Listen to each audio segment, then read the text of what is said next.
நம்மளோட ஒவ்வொரு நாளையும் கொஞ்சம் யோசிச்சு பாருங்களேன். காலையில எழுந்ததிலிருந்து ராத்திரி தூங்கப் போற வரைக்கும் நம்ம மனசுக்குள்ள எத்தனை விதமான சிந்தனைகள் ஓடிக்கிட்டே இருக்கு. வேலை, குடும்பம், பணம், எதிர்காலம்னு முடிவே இல்லாத கவலைகளும் டென்ஷனும் நம்மள சுத்தி இருக்கு.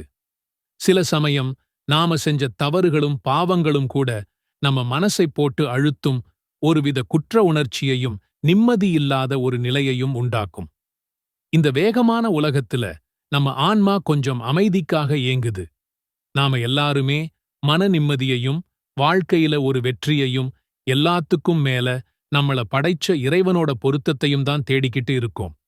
ஆனா இந்த எல்லா தேடலுக்கும் பதில் நம்ம நாக்குல இருந்து ரொம்ப சுலபமா வர்ற மூணே மூணு அதிசய வார்த்தைகள்ல ஒளிஞ்சிருக்குன்னு சொன்னா உங்களால நம்ப முடியுதா?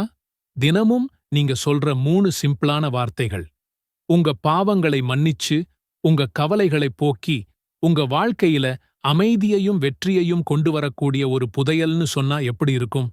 ஆமா, அதுதான் நிஜம்.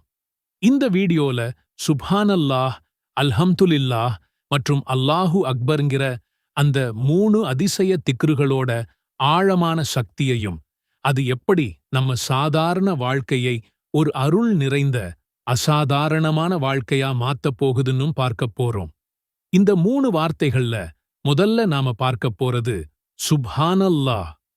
இந்த வார்த்தையோட நேரடி அர்த்தம் அல்லாஹ் தூய்மையானவன். கேட்கறதுக்கு ரொம்ப சிம்பிளா இருக்கலாம், ஆனா இதுக்கு பின்னாடி இருக்கிற அர்த்தம் ரொம்ப ஆழமானது. இந்த உலகத்துல நாம பார்க்கிற ஒவ்வொரு படைப்பிலையும் ஏதாவது ஒரு குறை இருக்கலாம். மனுஷங்களான நமக்குள்ள பலவீனம், தப்பு, மறதின்னு எத்தனையோ குறைகள் இருக்கு. ஆனா நம்மள படைச்ச இறைவன் அல்லாஹ் இந்த எல்லா குறைகள், பலவீனங்கள், தேவைகள் எல்லாத்தையும் விட்டு அப்பாற்பட்டவன். அவன் ஒருத்தன்தான் முழுமையானவன், பரிபூரணமானவன்னு நாம சாட்சி சொல்றதுதான் சுப்ஹானல்லாஹ்வோட சாரம். இந்த ஒரு வார்த்தையச் சொல்றது மூலமா நாம இறைவனோட மகத்துவத்தை ஞாபகப்படுத்துறோம். அப்படி ஞாபகப்படுத்தும்போது நம்மளோட கவலைகள் எல்லாம் ரொம்ப சின்னதாகிடுது.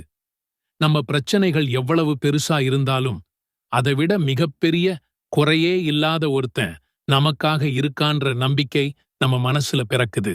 அடுத்து நம்ம பார்க்க போற வார்த்தை நம்ம வாழ்க்கையில நாம் அடிக்கடி பயன்படுத்துற, ஆனா அதோட முழு சக்தியையும் உணராம சொல்ற அல்ஹம்துலில்லாஹ். இதோட அர்த்தம் எல்லா புகழும் அல்லாஹ்வுக்கே.